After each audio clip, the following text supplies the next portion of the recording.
So, hi guys.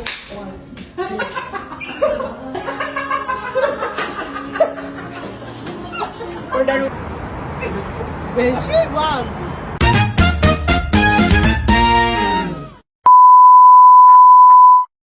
Hi guys, kamusta kayo? Welcome back to my mini vlog. For today's vlog, gusto ko lang i-share yung simple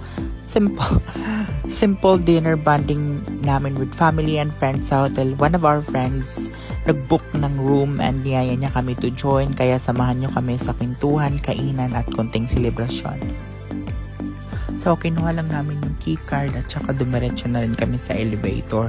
Medyo mataas pala, nasa 33rd floor kami, so medyo nakakabingi. Nauna na pala dyan yung friend naming nag-book ng hotel, yung friend naming pinakamayaman, Cherries. So yan, that's Miguel. So diniretso ko na yung video para mabigay or para ma-room tour ko kayo. So this is the hotel. The hotel name is Staybridge sa may 6 Road. Siyempre dito pa rin sa Dubai. So yung binook namin na room, binook niya pala, hindi namin. Binook niyang room is 2-bedroom hall. So that's the first room. There's 2 washroom actually, and the other one is closed kasi may gumagamit, and this is the master bedroom restroom. Malawak, malinis, of course. It's 5-star hotel, so what did you expect? Ang ganda at ang linis ng bathtub, ang sarap ang bubble bath. And yeah, that's me feeling. And this is the master bedroom pala, so yan, malawak siya. Of course, malinis, mabango. Again, it's a 5-star hotel, so we expect that. At saka ang cute lang ng round mirror na to. Gusto ko siyang iuwi. Keme. Magna pala. Cherries lang. So yung TV nila, it's sakto lang. Di gaano kalaki, di gaano maliit, pero it's okay. Aarte ka pa ba? Ilibre nga lang. So this is the hall or the sala or whatever. Hindi ko alam kung anong tawag dyan. Basta ito. So ayan yung friend ko. He wanted me to go to the balcony and show you around the beautiful view that we have. So again, we're in the 33rd floor there.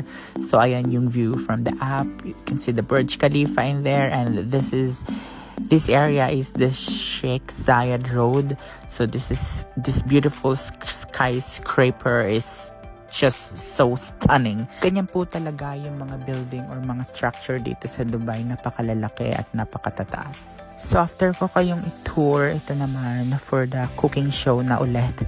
So nagdala pala kami dyan ng mga lulutuin. Kasi we decided to cook dito na lang sa hotel kasi wala na kaming time sa bahay. So yung lulutuin ko pala dyan is lumpiang toge.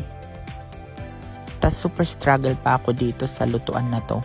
Kasi hindi ko alam, touchscreen kasi siya. Syempre, sanay lang tayo sa mga manual, mga gas stove. Pero ito, I don't know how to use this thing.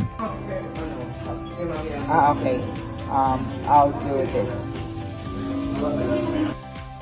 So, ayan, nag-start na kaming magprito dyan ng tokwa. Tinulungan na pala ako dyan ni Beshi Alsa. So, ayan, lalagyan pala namin ng tokwa yung toge na lulutuin ko. So ayan, super hiwa na ako dyan ng sibuyas para sa gagamitin kong panggisa. Ito siya. Yes.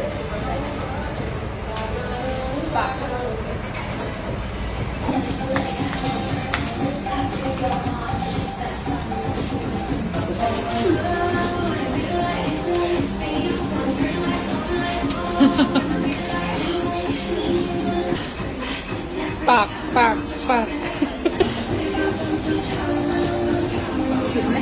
Parang seryoso pa niya sa gulay. So ayan, tinulungan na ako ni Beshi dyan hiwain yung tofu na niluto namin or prinito namin para mailagay na namin siya sa toge.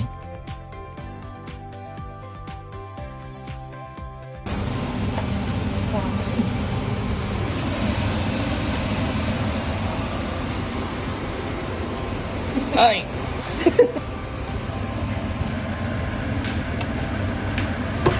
Wala ka asukal ba siya talaga? Meron. May asukal talaga? Oo. Saan? Judgment ka dyan ba?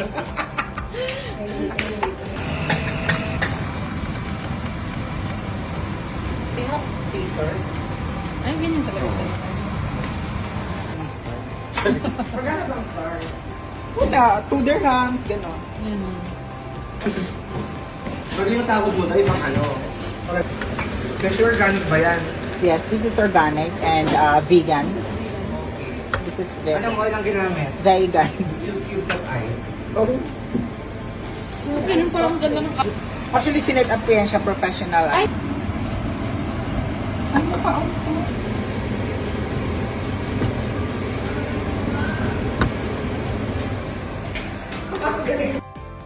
So ayan, luto na ang toge, yung ginisang toge namin. Hindi ko na na-videohan dyan ang pagbabalot, pero after that, ayan, prinito ko na siya. Luhit lang pa. Luhit. Mahinang apoy lang para hindi gaanong maluto or, I mean, maluto pero hindi masunog. So ayan, luto na siya. Perfectly fried. So ito na nga pala yung mga pagkain namin. Meron kaming kutsinta. Ayan yung lumpiang niluto ko. We have rice. Meron din kaming pansit yung niluto ko. And this is the star of the evening. Nagluto si mama ng sinaing na tulingan. Super sarap. Meron din kaming sausawan, lemon, and of course we have pizza. Meron din palang sinigang na isda si mama na dala. Birthday din pala ng isa sa mga bisita namin, which is si Ate Maida. So nag-request kami ng cake and candle para at least we have a cake to blow and just to give her some wishes. Happy birthday, happy birthday. Alam mo tapos na yung birthday mo.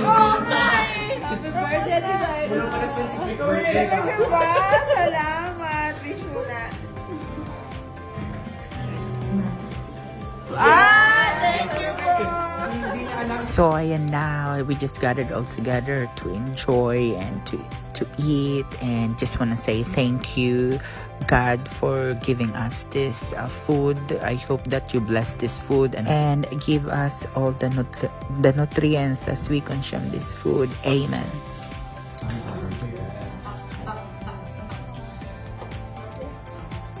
Meron. Anong sinirat na?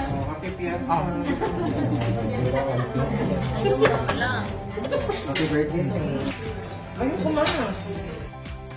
And ang saya lang ng gabing to, simpleng bonding over the food and good company. Minsan hindi mo kailangan ng bongga para maging masaya. Basta kasama mo ang mahal mo sa buhay, that's all matter. So thank you very much for watching this vlog and see you on the next one. Don't forget to like, comment, and share this video, and I hope I'll see you in the next vlog. Thank you so much. Bye! Ay, wait lang. Pakita ko nga pala sa inyo yung view. This is the night view in their wonderful lights, and you can see the Burj Khalifa standing there, and that's it.